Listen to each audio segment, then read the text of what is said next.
Did you know that the average American household spends up to 25% of its income just paying interest? That means a quarter of every paycheck goes straight to banks before food or rent. Imagine what you could achieve if that money stayed in your account.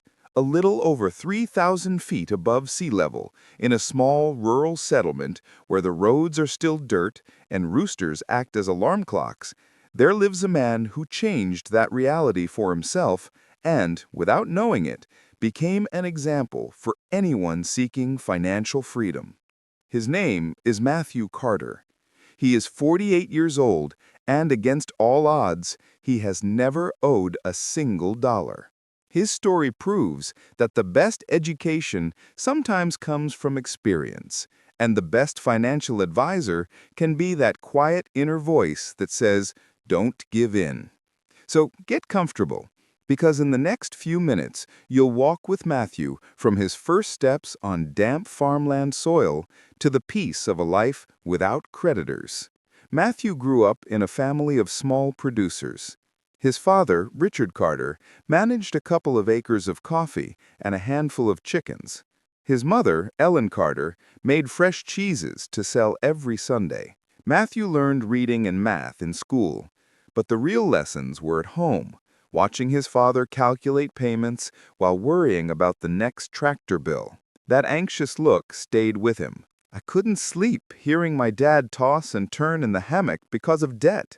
His body was at home, but his mind was chasing interest. From then on, Matthew swore he'd never fall into the same trap. By 13, he knew how to separate good coffee beans from spoiled ones.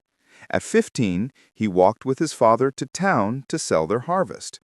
On those walks, Richard talked about rising supply costs, the dollar exchange rate, and how banks tightened their grip when coffee prices dropped. Matthew kept wondering if life had to be that way. Late at night, he opened a notebook where he kept his small savings, dollars he had earned taking care of neighbors' chickens or chopping firewood. It wasn't much, but it was his, and it came without debt. At 17, a frost destroyed half the plantation. The bank rushed in with a quick solution, a loan with variable rates that climbed faster than the sun at noon. Richard accepted. He had no choice. With tears held back, he asked his son to sign as a witness. Matthew trembled. He saw his father trading future calm mornings for a moment of relief. That night, he promised himself he would always choose slow progress with his own money over fast progress with borrowed dollars. Years rolled by, and at 23 came the famous motorcycle episode. After a strong harvest, Matthew finally saved enough for a down payment on a brand new bike. His friend said, "The loan pays itself once you make more trips." He almost agreed, until his grandfather, Albert Carter, called him to sit under a guava tree. Albert told him a story. A neighbor once took a loan to buy a big TV. By the time he finished paying it off, the TV didn't even work anymore, but the bank kept charging interest. Albert ended with, "Signing with the bank is like writing promises with borrowed ink. When the rain washes away the ink, the promise is still yours to pay." Matthew felt a chill. He closed the catalog, put the money away, and reorganized his life. That's how the envelope system was born. 4 manila envelopes, food and housing, short-term savings, emergency fund, and growth. If he earned $1,000, he split it, 500 to food and housing, 200 to savings, 200 to emergencies, 100 to growth. Slow but solid. It protected him from spending without purpose. And yes, it worked. Let's say each harvest gave Matthew the equivalent of 12 monthly minimum wages a year. The 20% he placed in his emergency fund became, after 5 years, a cushion equal to a full year of expenses. Meanwhile, neighbors were paying 10 to 15% interest on consumer loans.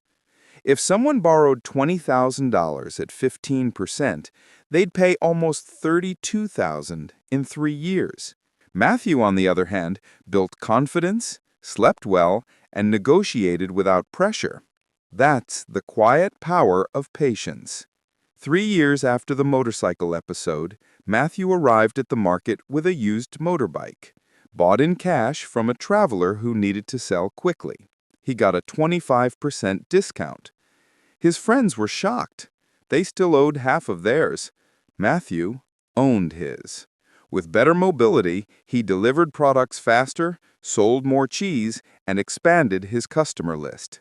That's the invisible profit you earn when interest works for you instead of against you. Then came another choice: spend or invest. A new TV? Liability. A cow? An asset. He chose the cow. He named her Hope because every gallon of milk felt like a step toward a stronger future. Within a year, Hope had a calf and milk production doubled. Meanwhile, the neighbors' TVs, bought on credit, already had lines across the screen and overdue notices. But life isn't smooth forever. In his 3rd year with the cows, a brutal drought hit. Wells dried up, pastures burned, and coffee prices collapsed. Many producers took emergency loans. Banks raised rates immediately. Matthew didn't borrow. He used his emergency fund, bought cattle feed, brought water by truck, planted beans that needed less water, and cut his expenses. Every night, by battery light, he wrote every dollar spent.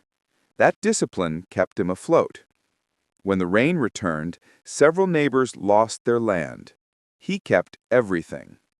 5 years later, global coffee prices crashed. Panic spread. The government announced refinancing programs. It's cheap money, people said. But Matthew read the fine print. 6 months grace, then variable interest based on inflation. He remembered Albert's words. Instead of borrowing, he reduced coffee for a year and planted plantain and cassava. Diversifying protected him. His life wasn't just austerity. He enjoyed his days. He took his wife Anna to the river on Sundays and hosted small cookouts. He donated chickens to the school fundraiser. He simply didn't borrow for any of it. At 48, he looked at what he had: a modest but debt-free home, 3 cows, 1 diversified acre, and a fund covering 2 full years of expenses. If coffee stopped selling tomorrow, he could pivot without fear. He said, "The night is darker when you owe money. I look at the stars with nothing weighing on my mind." Friends tied to debt began asking for advice. His answer never changed. 3 steps: separate your money, save before you buy, and choose things that pay you back. Does it work in the city? Absolutely. If you earn $1,000 a month and save 20%, you'll have $2,400 in a year, enough to handle a car repair, a sudden layoff, or a cash-only opportunity.